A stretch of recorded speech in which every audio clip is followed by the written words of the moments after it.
Hello, and today I'm really excited to be joined by the great mouthpiece maker Theo Wanne. Now at Sax.co we've had a business relationship with Theo that goes back for several years now, and I've always been impressed by his work and the evolution of his designs. Now Theo's constantly making improvements to his range, and he's always drawing inspiration from the great professional players that he works and collaborates with as well. And I believe that this combination of things gives him really excellent results. Today I'm specifically going to be trying through the entire tenor range of mouthpieces in both hard rubber and metal, and as I try each mouthpiece, just play a little clip on each one, I'm going to chat to Theo about his thoughts and his concept for each mouthpiece. And after this video I'm going to do the same thing for alto, so please check out that video as well. But in the meantime I'm really excited to get going, so let's get started.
Yeah, lovely. It's nice to finish on a breathy subtone, always a bottom D sharp subtone. So this one, we are playing the Ambika hard rubber tenor, and is this a version 2? Let's just remind me. Yes, it is. This is the version 2, the This is Ambika 2. Ambika 2, yes. So tell me something about the Ambika 2. Well, the Ambika is our darkest mouthpiece, and it's the I guess you could say the reincarnation of the old New York Autolink mouthpiece. So when I was refacing, I worked on a lot of Autolinks, and so the New York versions had a much larger chamber than the Floridas, you know, a little bit later.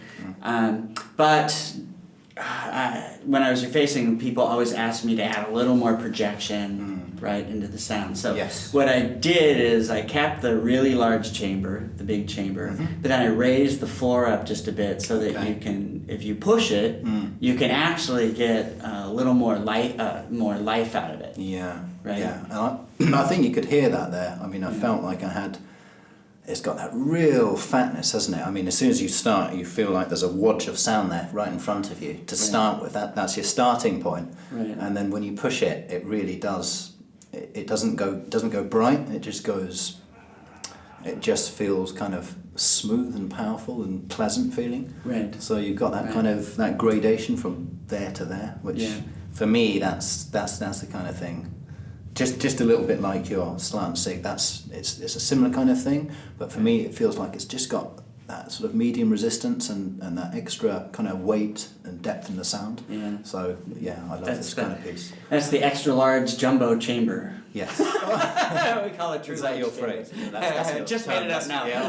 Right. Very good. But we do call it the true large chamber. Yeah. And the meaning of true large chamber is just that, you know, in this mouthpiece world, many people or brands have used the word large chamber. Well, we're just saying the chamber truly is larger than the bore. Right. Significant. Yes. So if you like look into the mouthpiece, you'll see like, oh, there's this big hollow cavern inside. Yeah. So you see the bore, and then you think, what's behind that? It looks like there's a big space, but I can't quite see into it. But it just opens out behind the bore. Yeah. And that's why you can really get that kind of hollow vintage sound, right? Yeah. But you're not just stuck there, right? You don't just have to sound like Ben Webster, right? You can modern it up a bit, right? So like for example, Doug Lawrence is playing it with the Count Basie Orchestra, right? I can see how that would work, right? But then also Carl Hunter's playing it with Big Bad Voodoo Daddy. Right. And if you hear him, I would never think he's playing the Mbika. Yeah. But when you hear him play down low and go boom, right, you can hear it's like boom. Yeah. It's like right, and that physicality comes, of it almost. Yeah. So you know that those two players kind of show the range. Right. Inside. Yeah. Again, you've got contrasting styles of play on the same mouthpiece. Yeah. Very clever of you, Theo. Well done. Again, that's my goal in design is to allow that flexibility, right? Because that's what I love. I love being able to play and then just feeling like, you know, no holds barred. I can whatever's coming through me in the moment. It can come out. Yeah. So that's my primary goal in design. Well, fantastic job. Thank you.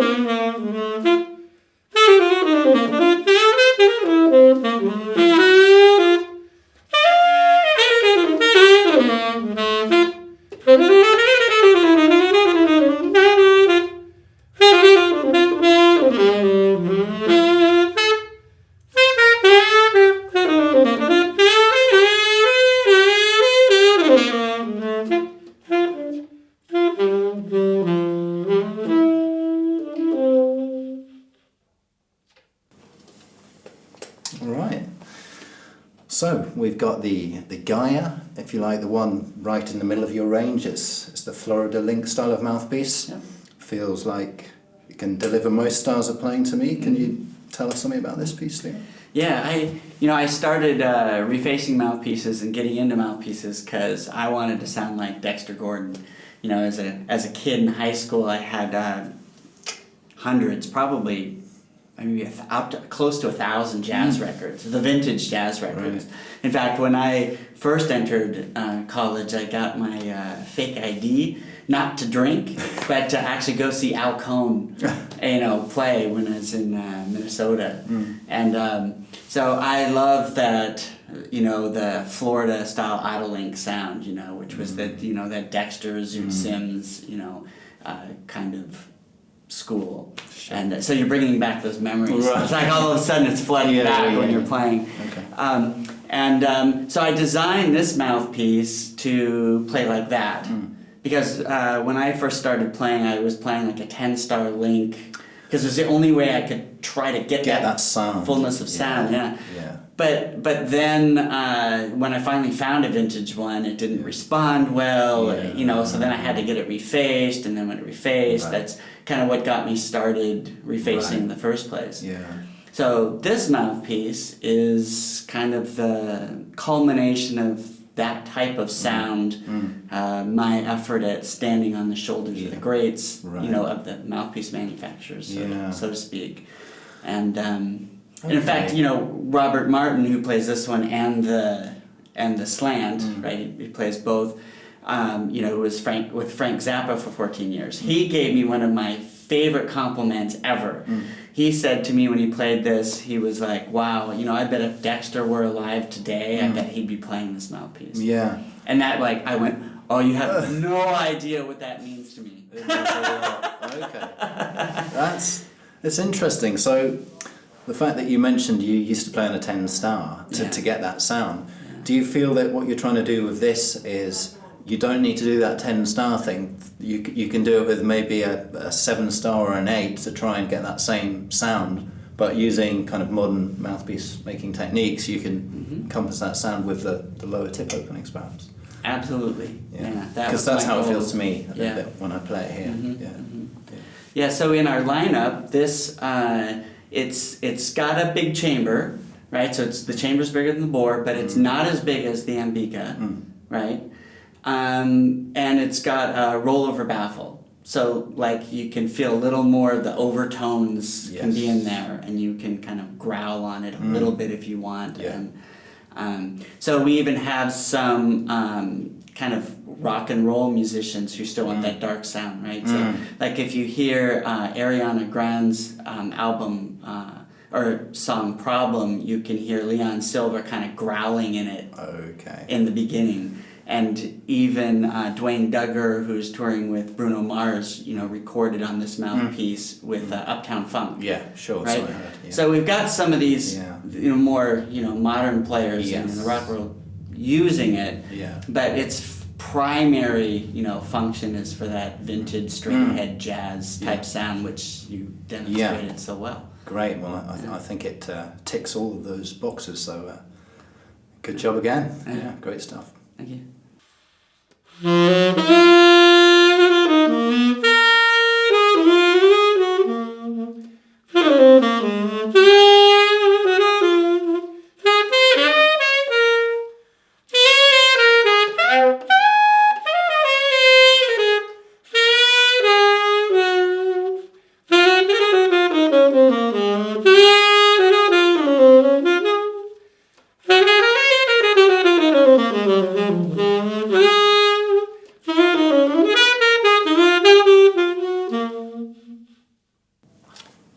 Love it. Yeah, great mouthpiece, Theo. So this time we have the metal Gaia, and perhaps you can tell us something about this and how it differs in your concept to the ebonite. Is it just a case of this is a metal one that's ebonite and it's going to do much the same thing, or do you see there being a kind of conceptual difference between your metal Gaia and the hard rubber one? Yeah, I think the material and the thickness of the material are what is different. So we're using real hard rubber, right? Like we did a test where we machined the exact same mouthpiece multiple times out of all different materials, right? Vintage and new, and lo and behold, that whole thing of vintage hard rubber, panned out to be true, right? So, vintage hard rubber is made from latex, which comes out of a tree. It's like a white type of sap, right? And then it gets mixed with sulfur, and then, it's very flexible. Right. And then if you vulcanize it, this was the big discovery in the 1940s, is, hard rubber was the plastic, of the 1940s. And then you can make it hard. And so this was like the new plastic in the 1940s. Right. And in fact, an interesting little tidbit of information is that when Autolink first came out in the 1940s with their hard rubber mouthpieces, it was their student line. Those reso chambers and and then the later slant signatures, they were significantly cheaper than the metals, because back then the hard rubber was actually much less expensive than brass, right? And now it's the other way. So the plastic ones are the real student mouthpieces, and hard rubber is considered the step-up mouthpiece. That's exactly true. In fact, so the hard rubber now, but we use the hard rubber because it resonates fantastic. It's got a great sound. So some people just like that bigger, shape, right, in their for their embouchure, and the thicker material. So it resonates different and it feels different. Right? So we found that basically there's, some people prefer metal and some people prefer hard rubber. Yes. And rarely are there people who are ambidextrous with the, with the materials. Yeah. So that's why we make it in both. Yeah. And I think some people get stuck between the two camps. Should it be metal? Should I play metal? Should I play rubber? And you keep flitting between the two and can't make up your mind. But I love this piece. I think it plays great. Yeah.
Yeah, lovely. So it's so free for me, this mouthpiece.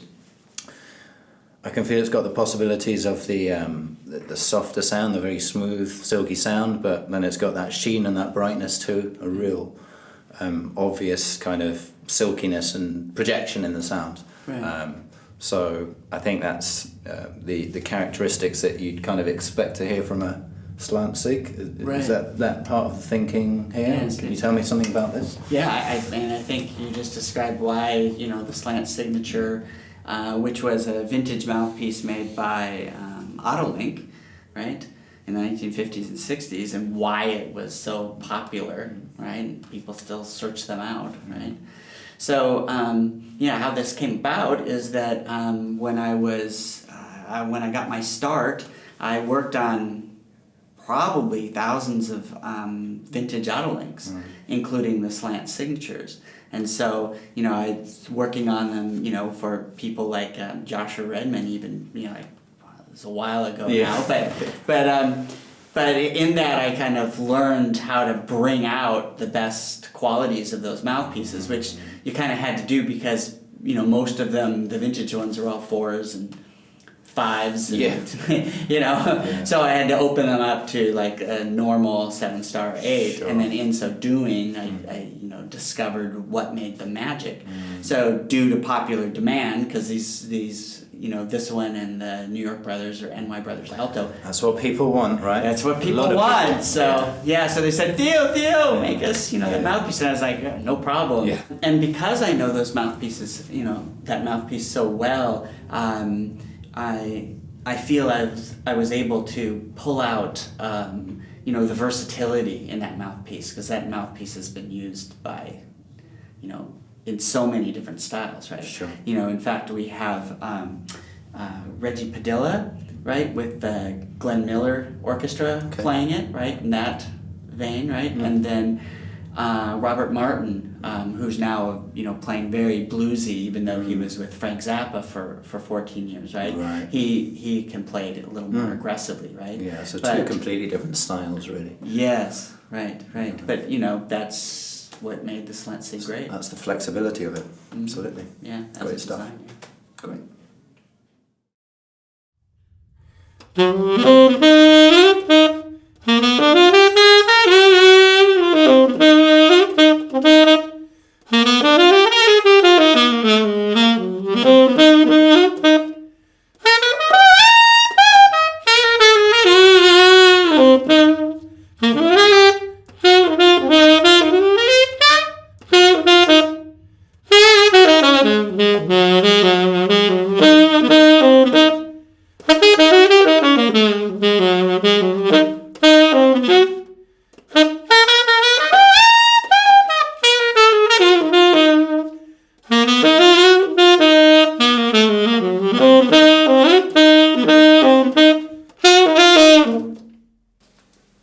Okay, so this one's quite different. We've got a lot of power, a lot of brightness. So we've got a Durga tip opening 8-star. Can you tell us the concept behind this mouthpiece, Theo? Right. Well, this mouthpiece, the design is it's got a high step baffle, but it also has rounded inner sidewalls and goes into a big chamber. So I started making this mouthpiece years ago as like a custom auto link, basically. And I had guys who wanted lots of power, but that link sound, right? They wanted lots of power and projection and to be heard, but they didn't want to sound all nasally, right? So I designed this by taking an auto link in the beginning and adding basically a wedge into the baffle. And it has a massive wedge. If you take off the reed, you will Yes. see like an inch long wedge or Yes, something like yes. this. Yeah, in fact, I think the term step baffle comes from like walking down steps. Yeah. So you look at the baffle and then all of a sudden it steps down Right. into the chamber. Yeah. Okay. Yeah. Right. Yeah, and yeah, it feels like it has a lot of power.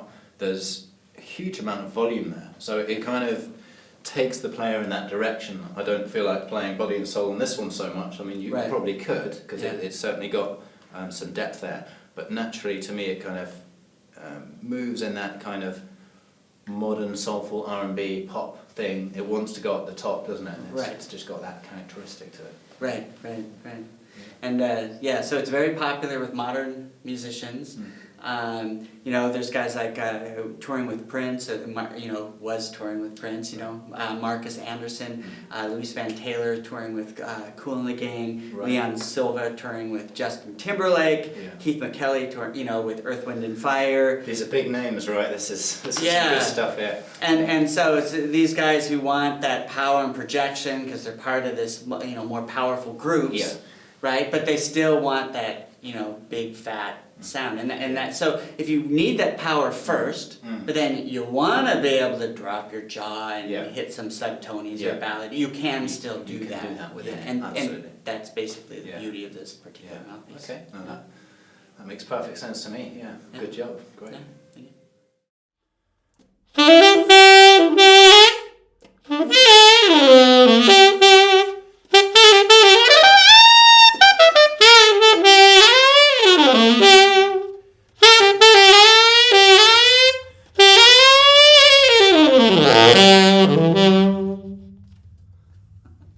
Okay. Can I dance while you do that? Yes, you can. So that's a whole bunch of kind of modern R&B noise, right? It just Yeah. wants to spring out. So we've got the Shiva here, Right. and believe it or not, this is just a hard rubber Shiva, and it can still produce that kind of thing. Yeah. So tell me about this, Theo. Yeah, that's the maxed out tenor mouthpiece. Okay. Yeah, that's definitely our brightest mouthpiece, and it's like it comes from working with Gerald Albright, who keeps saying, "Can you make it even brighter? Can you make it even more powerful?" Right? And so I think you did. Yeah. Yeah. So we first had the Durga, and then it's got the fat sound too, right? And then it was just like, well, let's get even how powerful, how much can you get in there? Yeah. Oh, that's the Shiva. Yes. Right. So it's very popular in the rock and roll world. Okay. Right now. So I think Dwayne Drugger just switched to this mouthpiece from touring with Bruno Mars. Right. Of course Gerald Albright is on Yeah, it. yeah. Right. Mindy Bear was playing that with American Idol and Aerosmith, and then of course Mark Douthit with Billy Joel and Elton John. Yeah. Right. So it's like in the rock and roll world, this is like the go-to Yeah. tenor mouthpiece. Yeah, makes sense. I mean, that's so many names you've just reeled off there, and it's suiting all those people's styles, so Yeah. you've clearly hit on the right formula for that kind of sound. Right. I mean, I kind of just feel like playing in that direction when I play this mouthpiece. It just, Yeah. you want to do those blues licks, you want to go up to the top, Yeah. and it does it very well, so Yeah. perfect. And for that bar walking, you Yeah. jump on the bar and do your little thing, it's Yeah. ideal. Okay, Yeah. good stuff.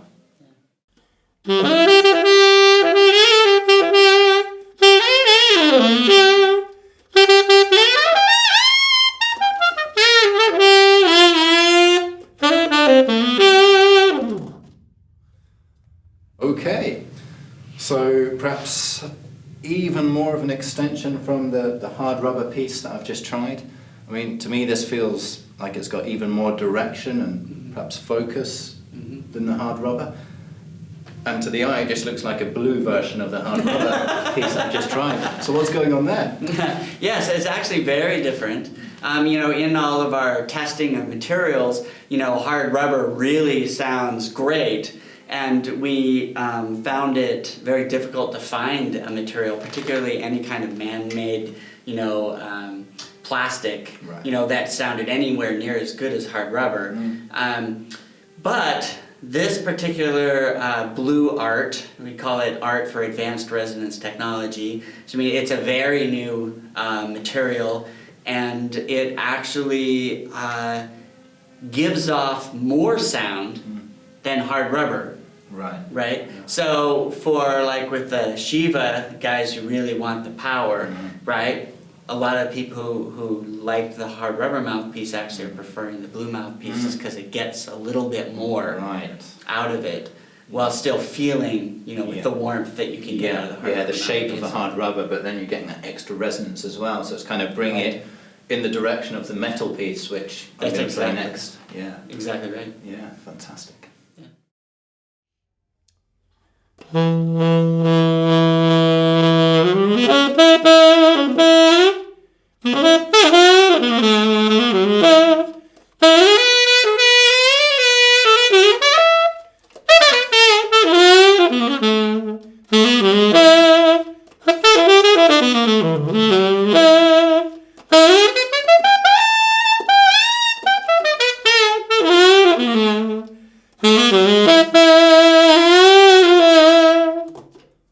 Okay. Yeah. There's definitely some character in that mouthpiece. Yeah. So we're talking the Shiva metal.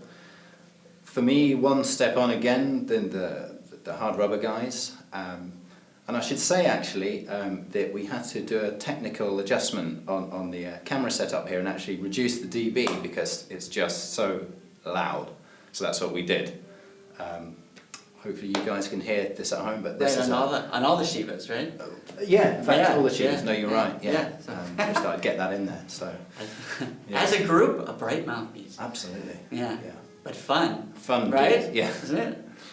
Yeah, I could practice this for a while, but I think you need to get into that headspace of it's you know, kind of a full ego mouthpiece. You kind of just let it. You just let it go, don't you? Yeah. It's not kind of Yeah. let's hold back and play jazz standard. It's not that kind of piece. Right. Yeah. Yeah. Yeah. Great stuff.